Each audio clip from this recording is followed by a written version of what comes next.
This strut, and if you, probably the easiest way, you just get the quick strut assembly like Caleb. Is that what you got? Yeah. Boom, and you're ready, done. But let's say you actually just want to change the strut cartridge because it's leaking fluid, it's bouncy, it's something. Or let's say that you want to just change the upper mount, or you just want to change the coil spring, or for some reason you want to change a component other than the entire assembly, and you have to take it apart. There's a couple notes. One, that center nut is the one I told you. Don't loosen the center nut up. When I say don't loosen it, I mean don't take it off. But you'll notice that TIF specified, oh, go ahead and just loosen it, and then you kind of got scared, and that's good. And then 3 lines down it says, do not remove it, just break it loose, and that's only if you're going to disassemble the strut. So for you guys doing the quick struts, no need to even do that. But if you're going to do this type, you could break it loose, but we're going to use the impact gun, so we don't need to. Next step, you'll need your coil spring compressor. I like this type specifically. They have the other type that mounts on the wall over there. The negative of the wall type is you're kind of jammed in there, and it's tough to get an impact gun straight on this, which is why they tell you to break the nut loose first.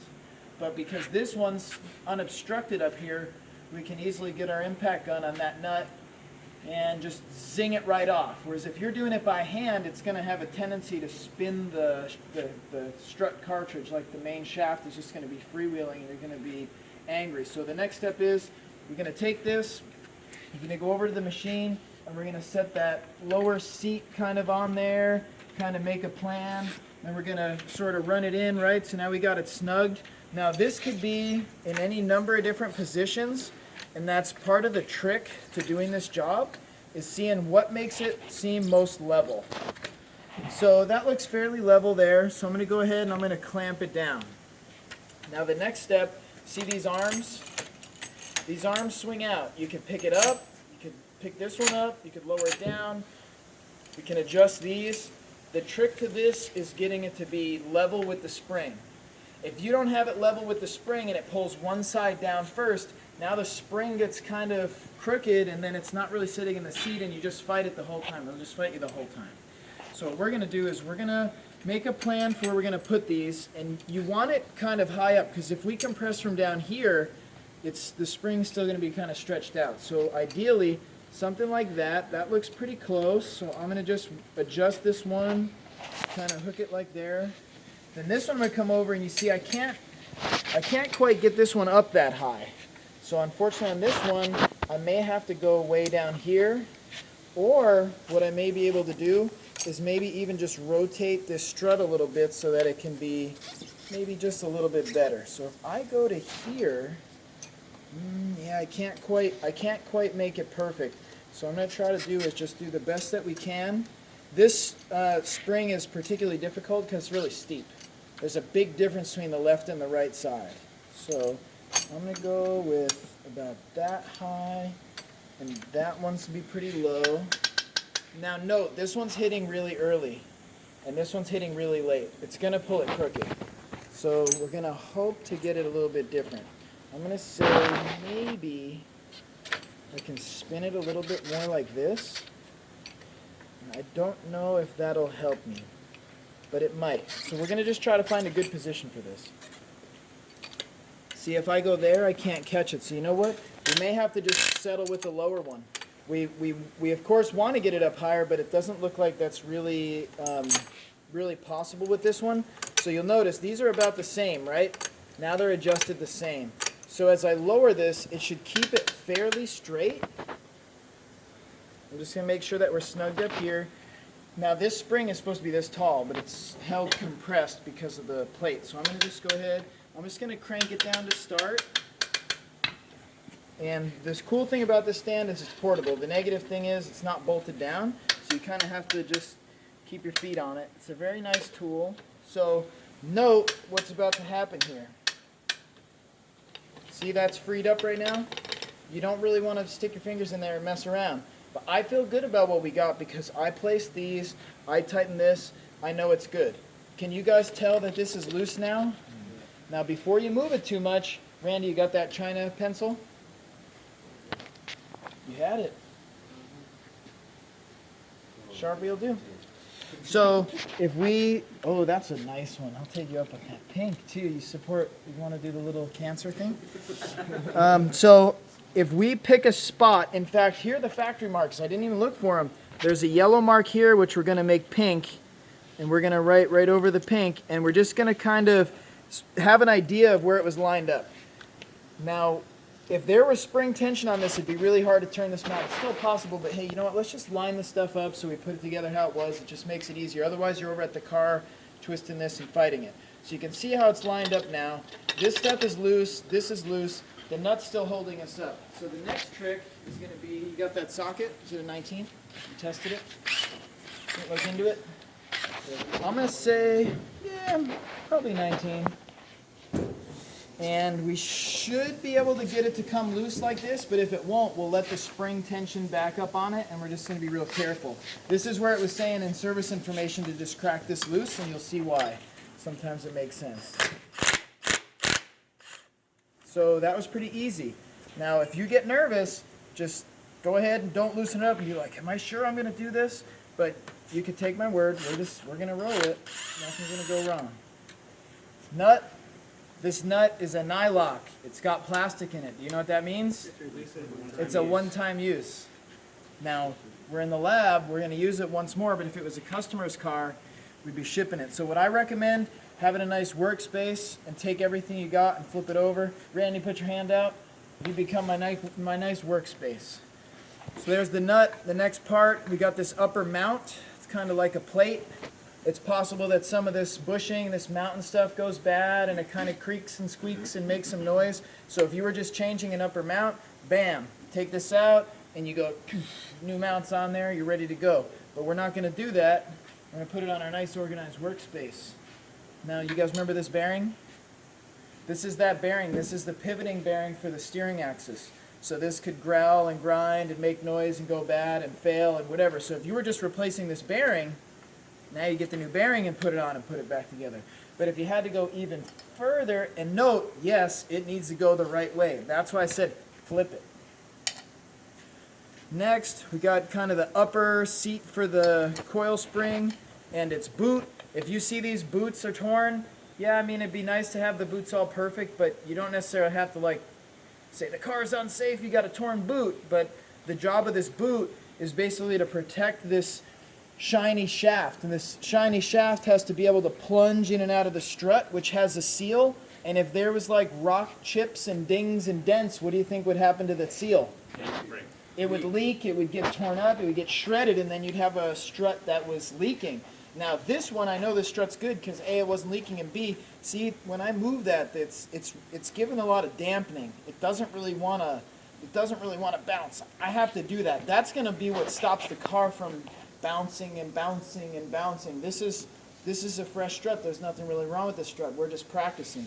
So I would go ahead and I'd flip this, and then if I wanted, this is kind of the bump stop, if you will. They may call it a rebound bumper. They may call it a number of things.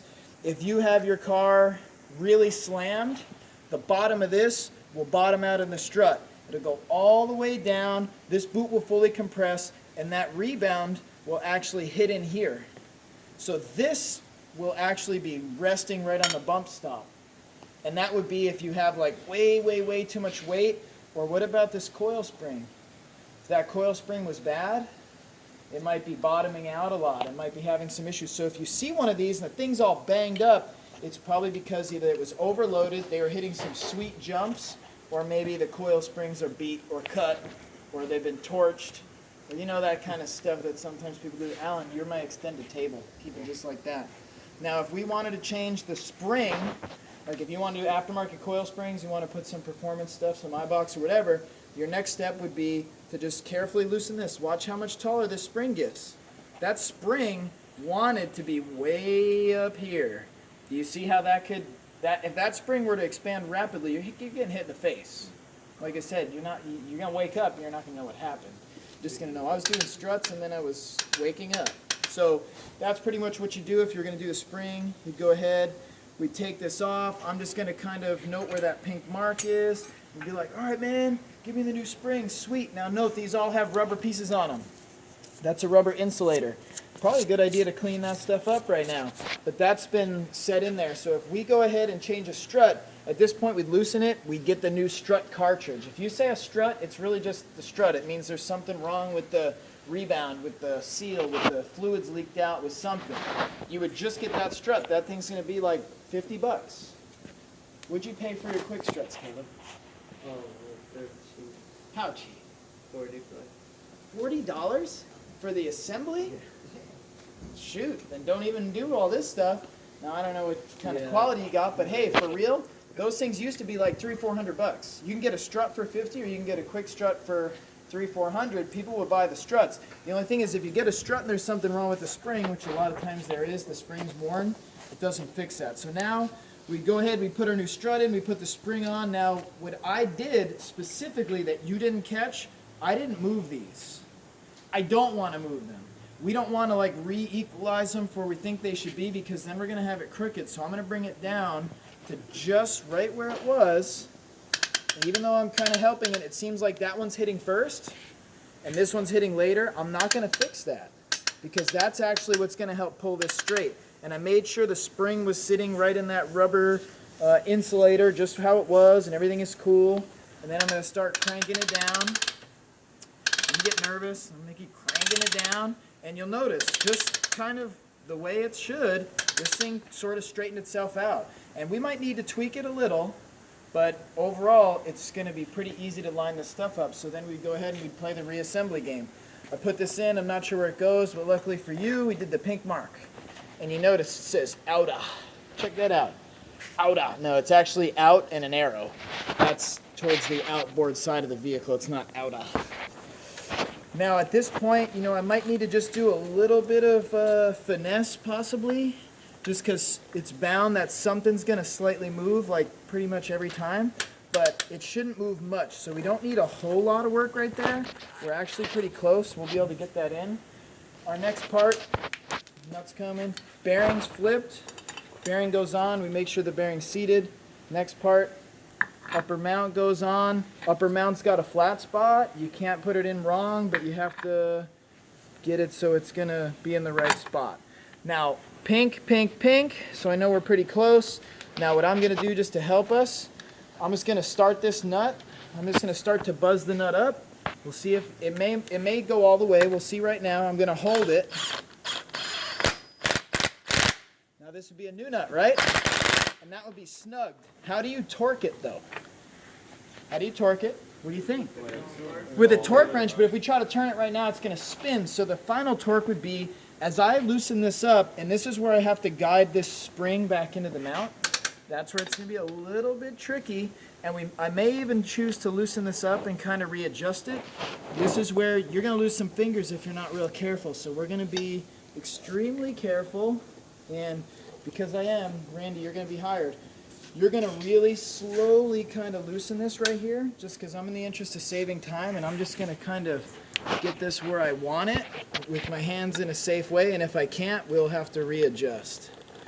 So if you, let's make our marks are pretty close. If you go ahead and start lowering it nice and slow. Lowering it? Yeah, you're going to, you're going to like release it. Loosen it like counterclockwise. Yeah. Oh, came out. Okay. Now note it's not sitting right. Can't let that go. Now what I think we're gonna do is just I'm gonna do some quick figuring.